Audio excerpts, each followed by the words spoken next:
आप देख रहे हैं आपका लोकप्रिय चैनल खास खबर धौलपुर की। इस चैनल को सब्सक्राइब कर बेल आइकन को जरूर दबाएं। ले चलते हैं आज की कुछ नई खबरों की ओर। राजाखेड़ा की जौहली थाना पुलिस ने विभिन्न मामलों में 15 आरोपियों को किया गिरफ्तार। हत्या के प्रयास में 2 आरोपियों 5 माह बाद चढ़े पुलिस के हत्थे। राजाखेड़ा धौलपुर जिले के राजाखेड़ा उपखंड के जौहली थाना पुलिस ने विभिन्न मामलों में 15 आरोपियों को गिरफ्तार किया है, जिनमें से 2 आरोपी हत्या के प्रयासों के मामले में करीबन 5 माह से फरार चल रहे थे। मामले को लेकर जौहली थाना पुलिस ने बताया कि आईजी भरतपुर रेंज द्वारा चलाए जा रहे 2 दिवसीय एरिया डोमिनेशन और वंचित अपराधियों की धरपकड़ अभियान के तहत जौहली थाना पुलिस के हत्या के प्रयास के मामले में मोहन प्रकाश उर्फ मोनू उम्र 28 पुत्र चेतन सिंह निवासी सामौर व मोहर सिंह उम्र 39 पुत्र चेतन सिंह निवासी सामौर थाना जौहली को पकड़ा है। पुलिस ने बताया कि आरोपी मामले में करीबन 5 माह से फरार चल रहा था। वहीं पुलिस ने अदैव शराब ले जाते हुए गोविंद सिंह पुत्र भरत सिंह उम्र 32 साल निवासी कस्बा मरैना थाना जौहली को पकड़ा है।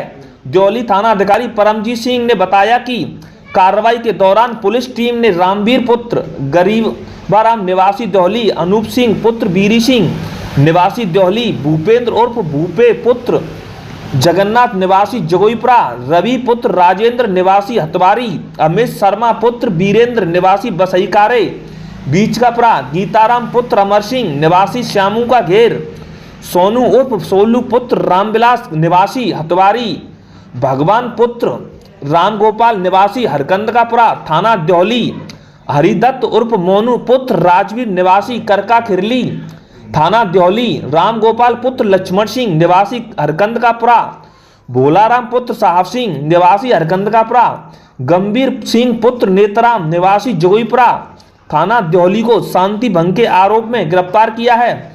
कार्रवाई में ये रहे शामिल।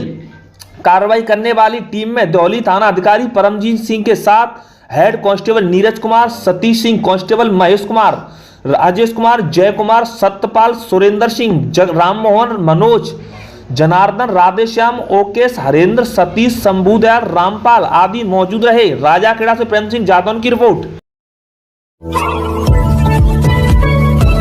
राजकीय उच्च माध्यमिक विद्यालय रेलई ब्लॉक बसेड़ी में हुआ बाल संसद चुनाव संपन्न। विद्यार्थियों में भारतीय चुनाव प्रणाली की समझ विकसित करने के लिए कराया गया चुनाव। धौलपुर जिले के बसेड़ी में स्थित रेवई विद्यालय में मैजिक बस इंडिया फाउंडेशन और द हंस फाउंडेशन के संयुक्त तत्वाधान में जीवन कौशल प्रशिक्षक संगीता कोहली और ज्योति जी के द्वारा कक्षा 6 से 12वीं के बीच बाल संसद चुनाव कराया गया। इस चुनाव में कक्षा 8 से 11वीं तक के विद्यार्थियों ने नामांकन किया, जिसमें कक्षा 11वीं के सजल ने चुनाव जीत स्कूल के प्रधानमंत्री पद की शपथ ली। कक्षा 10वीं के रामसेवक को सजल ने अपने मंत्रिमंडल में शामिल करते हुए शिक्षा मंत्री बनाया। कक्षा 7वीं के अजय को खेल में मंत्री बनाया गया।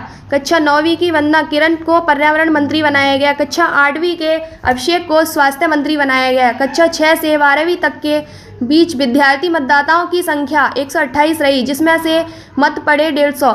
चुनाव प्रभारी के रूप में स्कूल के प्रधानाचार्य जगदीश प्रसाद मीणा जी ने अपनी भूमिका निभाई और चुनाव में स्कूल के समस्त स्टाफ ने चुनाव को शांतिपूर्वक संपन्न कराने में अपनी अहम भूमिका निभाई। चुनाव संपन्न होने के बाद सभी नियुक्त पदाधिकारियों को स्कूल के संविधान की शपथ दिलाई गई और माला पहनाकर उनका अभिवादन किया गया। संवाददाता इमरान अहमद, यूपी आगरा ब्रेकिंग। आखिर क्यों उठाया विकलांग लड़की के पिता ने यह कदम? विकलांग बेटी को जहर देने के बाद पिता ने लगाई फांसी, मौत। विकलांग बेटी की जहर देकर हत्या के बाद पिता ने रसोई में पंखे पर फंदा लगाकर अपनी जीवन लीला समाप्त कर ली। सुबह के समय 2 मौतों से क्षेत्र में हड़कंप मच गया। मृतक की पत्नी का 3 साल पहले देहांत हो चुका है। 1 साल पहले दूसरा विवाह किया था। थाना एतमाद-दौला क्षेत्र के कटरा वजीर खां में रहने वाले 50 वर्षीय चंद्र प्रकाश उर्फ पप्पू अपनी 14 वर्षीय बेटी खुशी के साथ रहते थे। आकांक्षा है कि बेटी को जहर देने के बाद उन्होंने घर की रसोई में लगे पंखे पर लटक कर फंदा लगा लिया। घर की ऊपरी मंजिल पर रहने वाले मृतक के बड़े भाई इंद्रजीत जब शुक्रवार सुबह 4 बजे जब चाय बनाने के लिए नीचे आए तो छोटे भाई का शव पंखे से लटका देखा।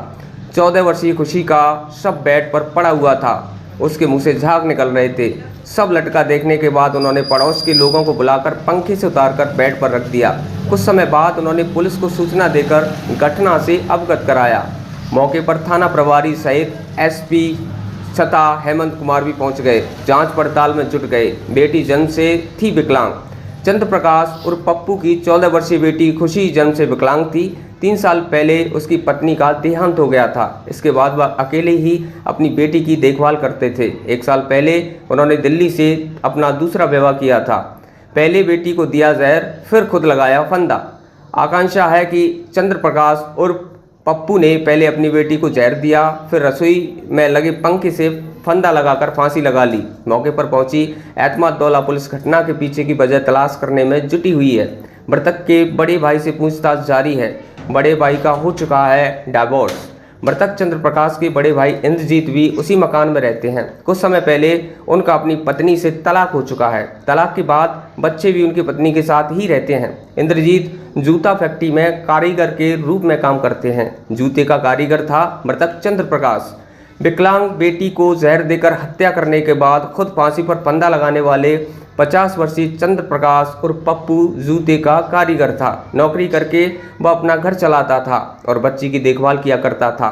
सूचना के बाद मौके पर पहुंची इलाकाई पुलिस साक्ष्य एकत्रित करने में जुट गई है। इतनी बड़ी घटना के पीछे क्या वजह रही, घटना है या फिर कोई साजिश, हर एक एंगल से पुलिस मामले में जुटी हुई है। वही सुबह 2 मौतों के बाद से क्षेत्र की जनता में भी अलग अलग चर्चाओं का विषय बना हुआ है। सभी इतनी बड़ी घटना के पीछे का कारण जानना चाहते हैं।